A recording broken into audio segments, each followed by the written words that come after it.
When my wife told me she never loved me, my world fell silent. One ordinary morning in our sunlit kitchen, she uttered a single sentence that shattered everything I knew. I never loved you. It was always him. In that instant, time seemed to slow. I stood there holding a mug of coffee that had gone cold, feeling my heart shatter like fragile glass on a concrete floor. I didn't scream or rage. I just stared, frozen in place, as those words echoed in my mind. This was the woman I had shared my life with for 7 years. The woman I thought I knew inside and out, now looking at me with a distant emptiness I'd never seen before. My throat clenched tight, rendering me unable to respond, and a heavy, painful calm settled over me. A numbness washed over me as I watched her turn away without another word. The quiet hiss of the coffee maker and the ticking of the wall clock were the only sounds in the room. Yet I felt a deafening roar inside my head. I wanted to speak, to ask why, or how long, or who is he, but the questions tangled in my throat. There were no tears in that moment, not yet. Just a profound silence between us, thick with everything that had suddenly broken. In those first few seconds, a powerful realization dawned on me. My marriage had been built on a lie, and I was standing in its wreckage, utterly alone. In the aftermath of her confession, I found myself drifting through memories of our life together, searching for clues, signs I might have missed. How did we get here? To anyone on the outside, we seemed like a perfectly normal couple. We had shared laughs over burnt toast, held hands during late-night movies, and whispered our dreams for the future under the covers. I once believed we were happy. I believed she was happy. Now I stood in the kitchen, staring blankly at the tiled floor, replaying the last 7 years in my head, and wondering if any of it was ever real. It's strange how the mind works in moments of trauma. As I stood there, still in shock, my thoughts wandered back to the very beginning, to the day I met Emily. She was radiant and kind, with a smile that lit up every room. I fell fast and hard, completely captivated by her warmth and charm. From our very first date, I was all in. I remember thinking I was the luckiest man alive when she agreed to marry me a year later. On our wedding day, I was overcome with emotion, choking up as I vowed to love and cherish her forever. She looked beautiful walking down the aisle, eyes glistening with tears. At the time, I thought those were tears of joy. In hindsight, I wonder if there was something else behind them, something I was too blinded by love to see. Our early years together were filled with tenderness and optimism. We moved into a cozy apartment, adopted a rambunctious little dog named Charlie, and built a routine that felt comforting and safe. Every night, I would cook dinner while Emily told me about her day. I loved the way she'd unconsciously hum her favorite songs as she set the table, or how she'd curl up next to me on the couch with her head on my shoulder. In those moments, I was certain she loved me back. If there was ever a flicker of doubt in my mind, I smothered it with reminders of her gentle kisses and the soft, "I love you," she'd murmur before we fell asleep. I held those small affirmations close to my heart, a promise I believed in completely. But even in those happy days, there were subtle cracks, tiny, almost imperceptible signs that something was off. I remember one night, about a year into our marriage, when I found Emily sitting alone on the balcony, gazing up at the moon with tears in her eyes. Concerned, I asked her what was wrong. She forced a smile and said she was just feeling a bit emotional, reminiscing about the past. I didn't press her for details. I trusted her. I figured everyone has moments where old memories resurface. I had no idea what or who she was thinking about, and she never volunteered the details. I simply held her that night until her tears dried, never imagining the ghost of another man's memory might be haunting her. Looking back now, a particular name stands out in my recollections: Jack. In the early months of our relationship, Emily mentioned that name a few times in passing. He was, she said, an old college friend. I recall a distant look in her eyes whenever she talked about him, a mixture of warmth and sadness that I couldn't quite place at the time. Once, while we were flipping through some old photo albums in our second year of marriage, I saw a picture of a younger Emily standing arm in arm with a tall, dark-haired man. When I gently inquired, she had hesitated for just a split second before saying, "Oh, that's Jack, my friend from college." Then she quickly turned the page. I never pushed for more. After all, I had my share of old friends too. I told myself there was nothing to worry about. She chose to marry me, didn't she? There were other moments too that I dismissed at the time. I vividly recall how she reacted when I brought up the idea of starting a family. It was our 3rd anniversary, and over a romantic dinner at our favorite Italian restaurant, I nervously mentioned that I'd been thinking about having a baby. I expected a smile, maybe happy tears at the thought of growing our family. Instead, Emily's face went pale. She looked down at her plate, her fingers trembling slightly as she fiddled with her napkin. I'm not ready," she whispered, her voice tight. The intensity of her reaction surprised me. That night, she cried softly in bed, apologizing for ruining the evening. I held her and assured her it was okay, that we could wait as long as she needed. On the surface, I was the understanding husband, but inside, I felt a sting of disappointment and confusion. Why did the thought of a future with me, of a family, bring her to tears? I pushed that question aside and convinced myself it was just stress or fear of change. Now I know better. These memories drifted through my mind like fragments of a puzzle, and only now, standing in the kitchen with my wife's cold confession hanging in the air, did the pieces begin to fit. The late-night tears, the distant stares, her reluctance to deepen our commitments. It all made a cruel kind of sense. There had always been someone else occupying her heart, a shadow of him in the background of our lives. I was too blinded by love to see it. Or maybe deep down, I saw and just refused to acknowledge it.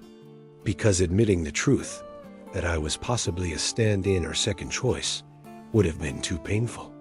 So I ignored the subtle warnings and continued to pour everything I had into our marriage, never imagining it would lead here.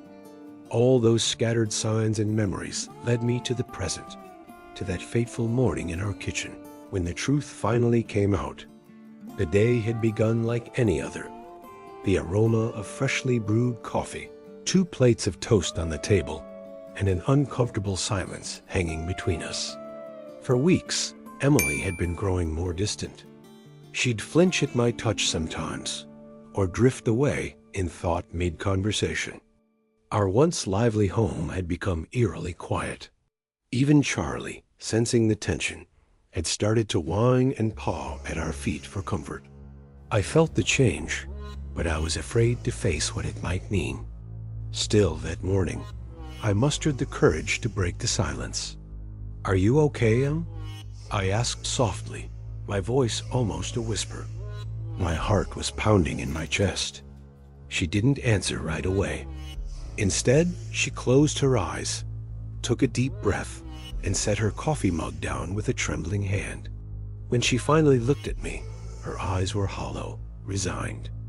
And then she said it, the words that will forever echo in my mind. She spoke quietly, enunciating each word as if I needed to hear them clearly. "I never loved you." It was always him. In the deafening silence that followed, I just nodded slowly. I think I managed a faint, defeated, ... okay, ... under my breath, though I'm not sure if any sound actually passed my lips. My body felt disconnected, as though I were floating outside myself, watching this scene unfold from a distance. Emily lingered for a moment, perhaps waiting for me to erupt in anger or break down in tears. But I did neither. I just stood there, rooted to the kitchen floor, my face drained of expression. I had no fight left in me. Maybe she said something else after that. I have a hazy recollection of her apologizing softly. Or maybe it was just the word sorry, whispered through her own tears. But I was barely processing anything by then. I heard a chair scrape against the tile as she stood up, and then her footsteps retreating down the hall. A door closed somewhere in the house, and I was left alone with my shattered thoughts. I don't know how long I stood there in that empty kitchen after she left the room. Minutes? Hours? Time lost all meaning as I stared blankly at the pattern of the tiles, trying to gather the shattered pieces of myself. Eventually, Charlie's wet nose nudged at my hand, pulling me out of my daze. I looked down to see his big, concerned eyes gazing up at me. He let out a soft whine, as if he could sense my despair. I knelt down and wrapped my arms around my dog, burying my face in his fur. Only then did the tears come. In the safety of that silent kitchen, with only Charlie as my witness, I finally broke down. My shoulders shook with soundless sobs. It felt like my insides had been carved out, leaving nothing but a hollow ache. When my tears subsided and the morning sun had climbed a little higher in the sky, a strange clarity settled in. I realized I had a choice to make. I could stay here, in this house filled with lies and heartbreak, and confront Emily with anger, or beg for an explanation that would only hurt more.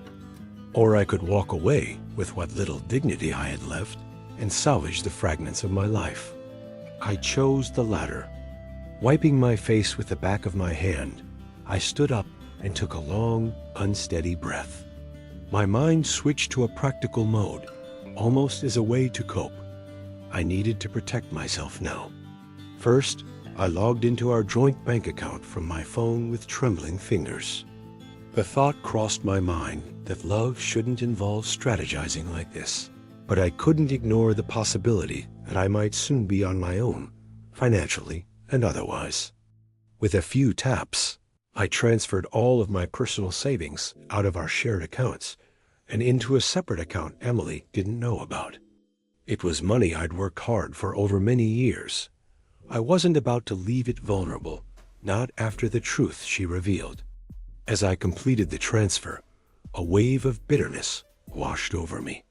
This was what our marriage had come to, sneaking around in my own home, moving money in secret, because the person I had trusted most had been deceiving me all along. Next, I made a call that I never imagined I'd have to make. I dialed the number of a divorce attorney that a close friend had recommended once.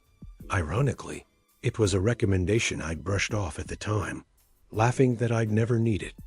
Now it felt like a lifeline.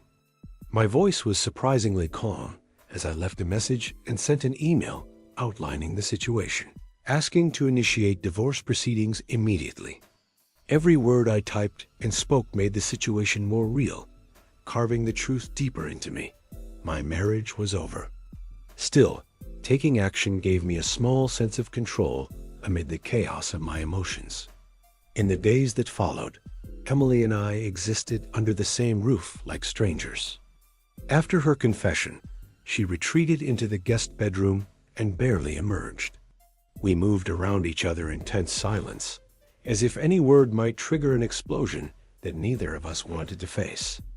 At night, I slept on the living room couch, staring at the ceiling in darkness, my mind replaying our entire relationship in an endless, tormenting loop. Occasionally, I thought I heard muffled crying coming from the guest room, but I never went to check on her. I couldn't. I was too wounded to offer comfort, and truthfully, I wasn't sure I cared to anymore. I was in survival mode, doing whatever I could to keep myself from collapsing completely. 2 days later, with the divorce papers drawn up and ready, I knew it was time to truly end this charade. I remember that final morning in the house vividly. I woke up at dawn after another sleepless night, the divorce documents heavy in my bag.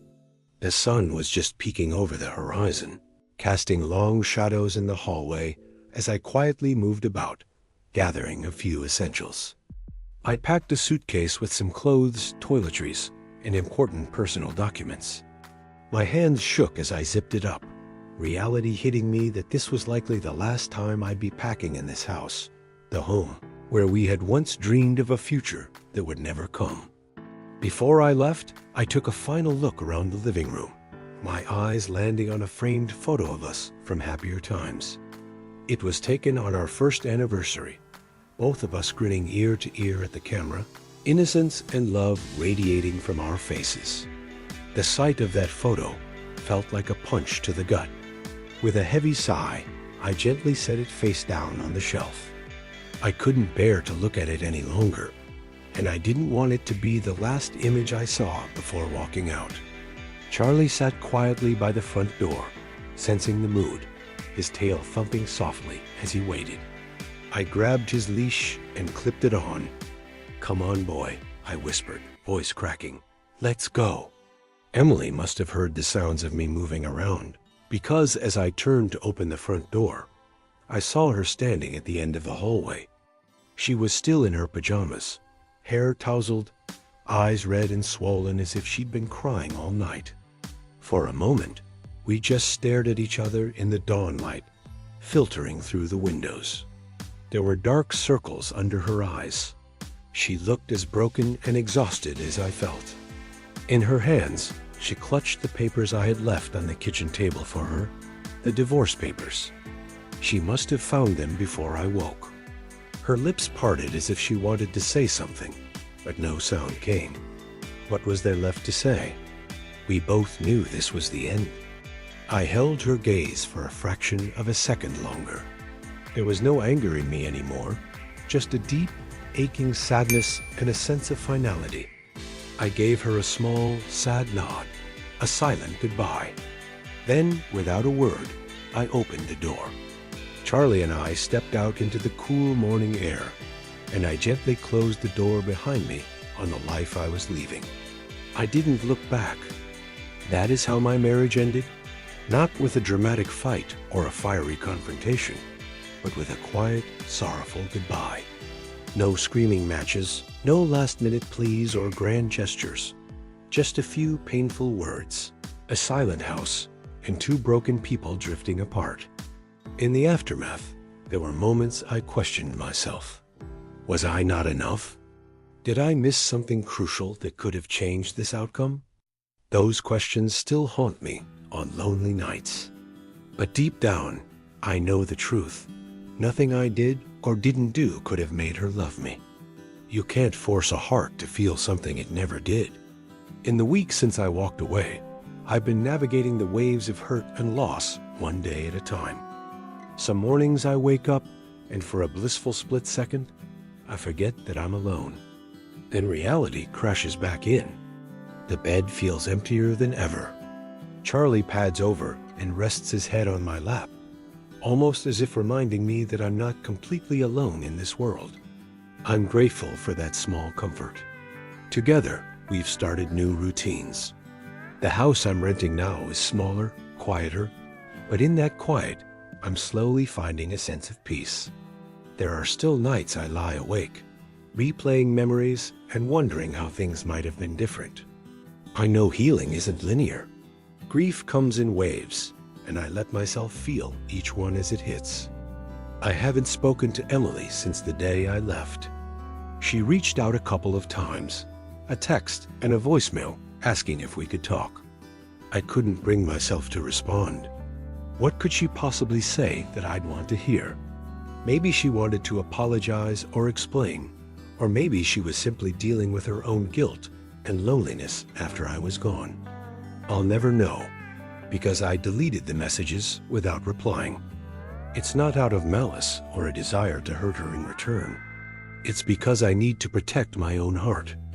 Right now, distance is the only thing that allows me to start healing. Perhaps one day I'll find it in me to forgive her, not for her sake, but for mine, so I can fully let go of the bitterness. But I'm not there yet, and that's okay. Moving forward, I'm trying to focus on myself, something I neglected for far too long while I was busy pouring all my energy into a one-sided love.